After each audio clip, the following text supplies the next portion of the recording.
Hello, rock stars! Hey, Matt Vanderbo here.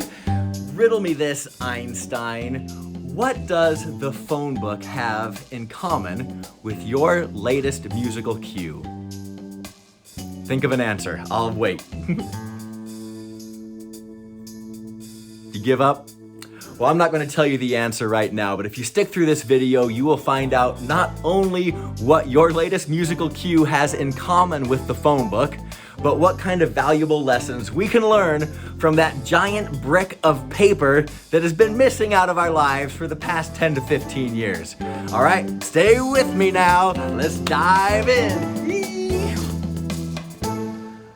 All right, folks, if you haven't seen the previous video I did on titling your tracks, then check it out either here or here. I don't know where I'm going to put the little thing. There should be something you can click on. But if you did check out that video, then you'll know that we talked about titling your tracks and how important that is in making sure that you stand a chance at getting your music in a TV show. A track title is the first line of defense that you have to cross over. Before someone ever listens to your music, they see the track title. And that title will either make somebody want to click on the music or just pass it by, which means you have a chance of either making money or not making jack. So we're going to steer this conversation in a little bit of a different direction today, but I would encourage you to check out that other video if you haven't yet. Today we're going to talk about the phone book, oddly enough, okay? I want you to think back. Now, some of you might be too young to remember what the phone book was. I was born in 1980. You can figure out my age from there. I shouldn't have given that away, but there you go. A phone book was this gigantic brick of paper. I mean, it was the thinnest pages you could possibly imagine. And in that was, I don't know, 1,000, maybe 2,000 pages that were full of residential addresses and business addresses and phone numbers. The business section was called the Yellow Pages. Now, back when I was growing up, that was the only way that you could find a business's phone number because we didn't have the internet back then. And if you were looking for a certain service, you turned to the phone book to find out who offered that service in your area.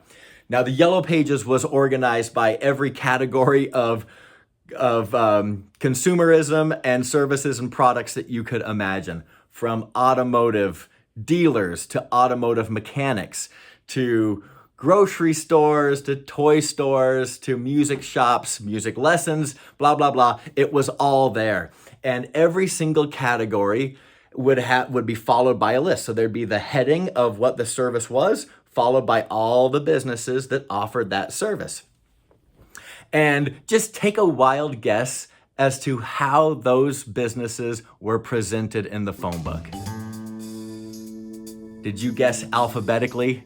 If you did, give yourself a round of applause because you got it. Every single business in the phone book was presented in their category alphabetically. So if you were in a major area and you offered something that thousands of other businesses offered, then you had to be at this top.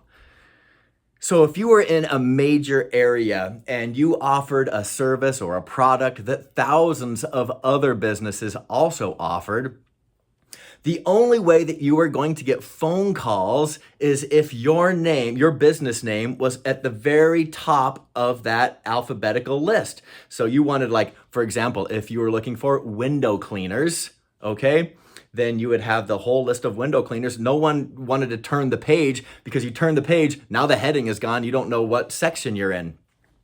So you wanted to be near the very, very top. If you had a business name like Windows R Us, then obviously the letter W starts way at the back of the alphabet. People are never going to get to you as they've had to look through thousands of other businesses before they ever got to your name. This is where companies started doing something very, very crafty, and they would start renaming their businesses to something that began with the letter A. For example, AAA window cleaning. This is where that AAA stuff started. In fact, actually, there's lawsuits out about these remnants from a different era. All these businesses with the AAA at the beginning of their name, they're getting sued by AAA, the car insurance provider, whatever it is they do. Back in the phone book days, having the AAA at the beginning of your business, AAA window cleaning, assured that your business name was one of the very first, if not the first, business listed in that directory. Okay, so if someone was just skimming through and they wanted to place a phone call because they need their windows clean, you are going to get most of those phone calls, and someone at the bottom, Windows R Us, they're not getting jack. Okay, so this is why it became very important to really think about how your business was named. Now, what can we learn from that when it comes to our own music? If you haven't guessed yet, it is the importance of being at the top of the pile. So I've got a window open over here, which shows a folder full of some of my comedy music. In fact, this is just my urban hip hop comedy with pizzicato strings. Okay, now I've probably got 600 to 700 of these types of cues in my arsenal, but I pulled up one window of them, and you can see that there's only so much space on anyone's computer desktop. Okay, this is not an infinite canvas that we've got here. There's only so much space. So even if my screen is maximized, it's only going to show, and I counted this, 42 tracks.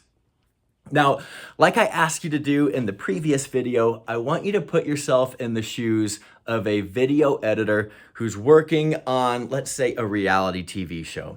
All right. Now, this person has their video project all edited. It's mostly put together. Now they're at the point where they're finding music. They're dropping it in to see if it makes a good fit in their video. All right, so they're going to open up folders just like I have over here, and those folders are going to be filled with music, maybe dozens, maybe hundreds of pieces of music, and they are going to be presented how? Alphabetically. Okay, so this is just like the phone book. In my example over here, now this is just my music. I can see all of the letter A's. I can see all of the letter B's, so the tracks that start with the letter B. And I can see all the way to a track called Chode Road, which starts with the letter CH. That is like halfway through the letter C. So anything that comes after CH is going to be off the screen. Now, back in my younger days, I actually worked in the newspaper industry, and there was a term that we used back then. It's called above or below the fold. And it referred to a newspaper and how it would fold out like this, okay? But when a consumer got it or when it was displayed in a newsstand, it was folded in half. And the top half of the newspaper was the stuff that was readily available and readily seen by anyone who walked past. It was the stuff that was below the fold that a reader actually had to put effort in to get to. So you wanted to be above the fold rather than below the fold. And I worked in advertising, and people were always asking for their advertisement to be placed above the fold rather than below the fold.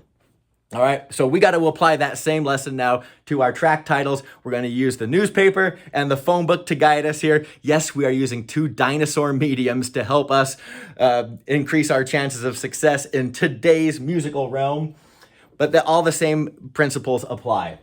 So you do not want to have your track titled so low in the alphabet that someone has to scroll and scroll and scroll and scroll to get to it.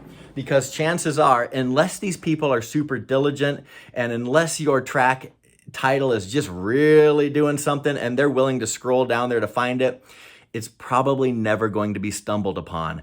All right. So when I'm titling tracks personally, I always try to find something that starts with the letter G or H or earlier, preferably C and up. So A, B, or C, if you can start your track with one of those titles, you're going to be presented above the fold or easily visible when someone opens up a folder. All right. Now, as I've told you in previous videos, so much of your success or potential success hinges on things that have nothing to do with music. And folks, this is a prime example. Your track title has nothing to do with your composition chops. It has nothing to do with how good of a composer you are. This has everything to do with putting yourself in the mind of the video editor who is just trying to find something quickly. They don't have time to scroll all the way down to the W's to find your great piece of music. All right? So just some little tricks, people. I hope you have found this information to be some useful food for thought, and I hope it helps you get more success as you move forward with titling your tracks. And just go out there with some great track titles and some great music, and let's go make lots of money, baby! Woo!